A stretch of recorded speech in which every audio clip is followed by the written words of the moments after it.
नमस्कार दोस्तों, आज हम अंतरिक्ष में मानव द्वारा भेजे गए एक ऐसे उपग्रह के बारे में बात करेंगे जो कि रात के आसमान में शुक्र ग्रह से भी ज़्यादा चमकता है।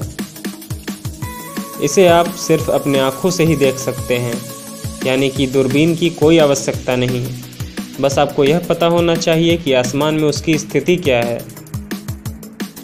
यह उपग्रह है अंतर्राष्ट्रीय स्पेस स्टेशन।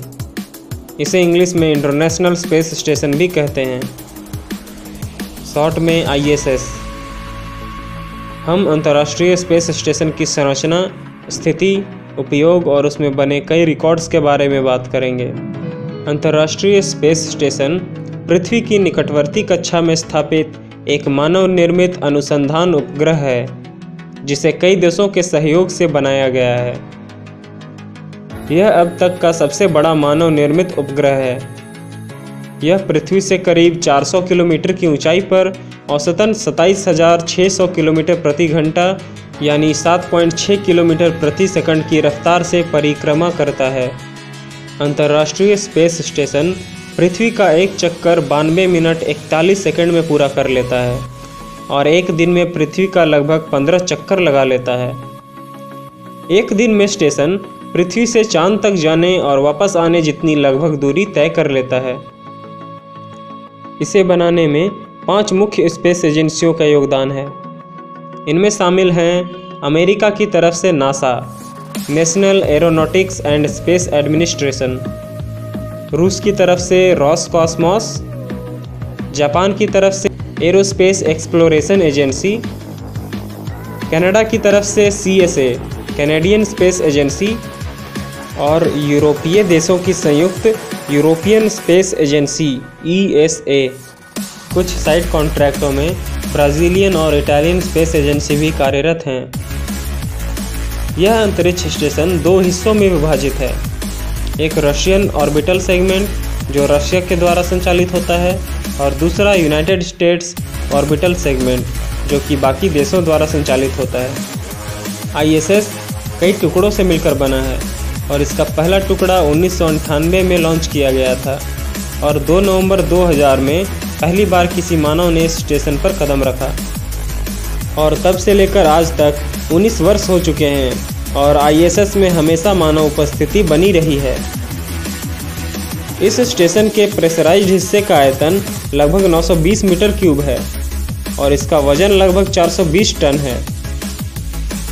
इस स्टेशन में अब पारंपरिक 5 बेडरूम वाले घर से अधिक रहने योग्य जगह है और इसमें 2 बाथरूम, जिम की सुविधा और 360 डिग्री की खिड़की है। अंतरिक्ष यात्रियों ने स्पेस स्टेशन के रहने की जगह की तुलना एक बोइंग 747 जंबो जेट के केबिन से की है। ISS के अलग अलग हिस्सों को बारी बारी से अंतरिक्ष ले जाया गया और धीरे धीरे अंतरिक्ष यात्रियों और रोबोट्स के द्वारा अंतरिक्ष में ही असेंबल किया गया। ISS में मॉड्यूल और कनेक्टिंग नोड्स शामिल हैं, जिनमें लिविंग क्वार्टर और प्रयोगशालाएं हैं। साथ ही बाहरी ट्रस भी हैं जो कि संरचनात्मक समर्थन प्रदान करते हैं और सोलर पैनल जो विद्युत ऊर्जा प्रदान करते हैं। ISS में सवार क्रू को ह्यूस्टन और मॉस्को में मिशन कंट्रोल सेंटर और हंट्सविल, अलाबामा में एक पेलोड नियंत्रण केंद्र द्वारा सहायता प्रदान की जाती है।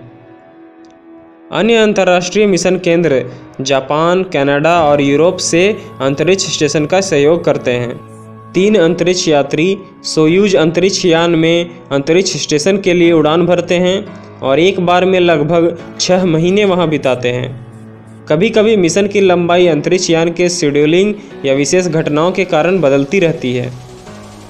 ISS आमतौर पर 3 और 6 लोगों के बीच चालक दल रखता है, लेकिन चालक दल के आकार में बदलाव होता रहता है। अंतरिक्ष स्टेशन में कई बार एक साथ 13 लोग रह चुके हैं, लेकिन केवल कुछ दिनों के लिए, जैसे कि चालक दल के चेंज ओवर या किसी अंतरिक्ष यान के दौरे के दौरान। यदि चालक दल को स्टेशन खाली करके पृथ्वी पर आने की आवश्यकता होती है तो वे स्टेशन पर तैनात 2 रूसी सोयूज स्पेसक्राफ्ट पर सवार होकर वापस आ सकते हैं।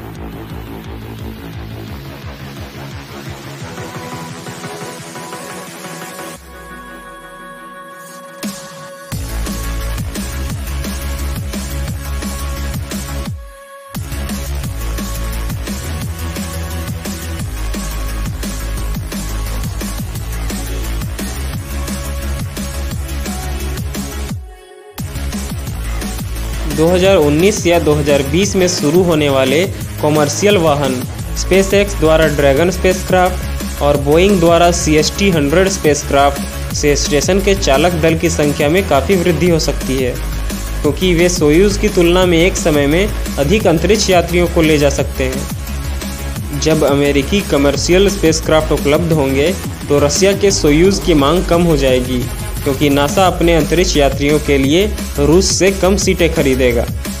अंतरिक्ष यात्री अपना अधिकांश समय एक्सपेरिमेंट और मेंटेनेंस में इस्तेमाल करते हैं और हर दिन कम से कम 2 घंटे व्यायाम और व्यक्तिगत देखभाल के लिए आवंटित किए जाते हैं।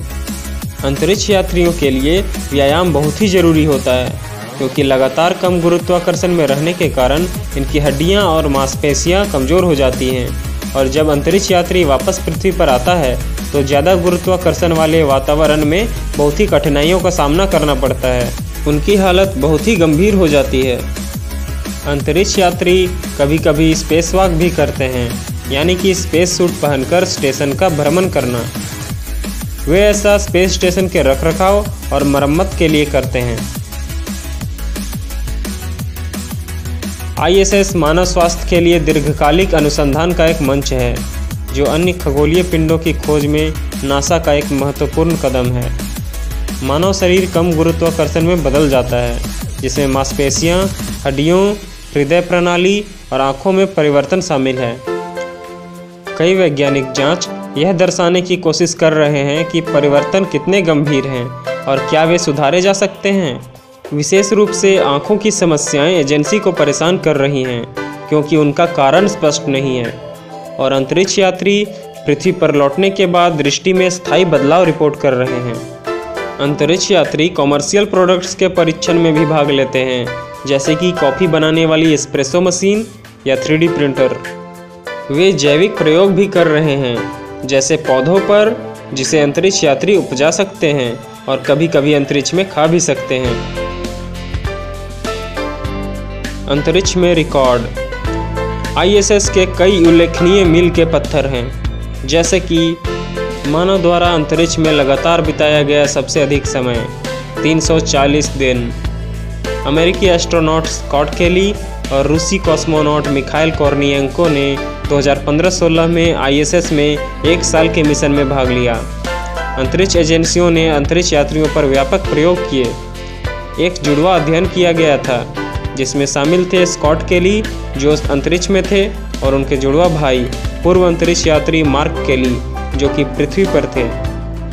नासा ने और भी लंबी अवधि के मिशनों में रुचि व्यक्त की है, हालांकि अभी तक किसी की घोषणा नहीं की गई है। अगला रिकॉर्ड है एक महिला द्वारा सबसे लंबा सिंगल स्पेस फ्लाइट 289 दिन। अमेरिकी अंतरिक्ष यात्री पेगी व्हिटसन के द्वारा 2016-17 में एक महिला द्वारा अंतरिक्ष में बिताया गया अधिकांश समय। फिर से यह रिकॉर्ड पेगी व्हिटसन के नाम है, जिसने अंतरिक्ष में कुल मिलाकर 665 दिन व्यतीत किए हैं। एक बार में अंतरिक्ष में अधिकांश महिलाएं। यह अप्रैल 2010 में हुआ था, जब 2 अंतरिक्ष मिशनों की महिलाएं ISS में मिली थीं। इसमें ट्रेसी कॉल्डवेल डायसन, जिन्होंने एक लंबी अवधि के मिशन के लिए सोयूज़ अंतरिक्ष यान पर उड़ान भरी थी, और नासा की अंतरिक्ष यात्री स्टेफनी विल्सन और डोरोथी मेटकाल्फ लिंडनबर्गर और जापान की नाओको यामाजाकी शामिल थीं, जो अपने संक्षिप्त STS-133 मिशन पर अंतरिक्ष यान डिस्कवरी पर सवार होकर आए थे। सबसे बड़ी अंतरिक्ष सभा 2009 में नासा के STS-127 शटल मिशन के दौरान 13 लोग। इसके बाद के मिशनों के दौरान भी कुछ बार ऐसा हो चुका है। सबसे लंबे सिंगल स्पेस वॉक 2001 में ISS निर्माण मिशन के लिए STS-102 के दौरान 8 घंटे 56 मिनट नासा के अंतरिक्ष यात्री जिम वॉस और सुजैन हेल्म्स के द्वारा। सबसे लंबा रूसी स्पेस वॉक ISS एंटीना की मरम्मत के लिए अभियान 54 के दौरान 8 घंटे 13 मिनट रूसी अंतरिक्ष यात्री अलेक्जेंडर मिशोरकिन और एंटोन स्कापलेरोव के द्वारा। अगर आप इंटरनेशनल स्पेस स्टेशन देखना चाहते हैं और जानना चाहते हैं कि यह कब और कहां दिखेगा, यह जानने के लिए आपको इस नासा ऐप का इस्तेमाल करना होगा। आप गूगल प्ले स्टोर पर जाकर नासा सर्च करें या डिस्क्रिप्शन बॉक्स में दिए गए लिंक से डाउनलोड करें। आप सभी का वीडियो देखने के लिए धन्यवाद।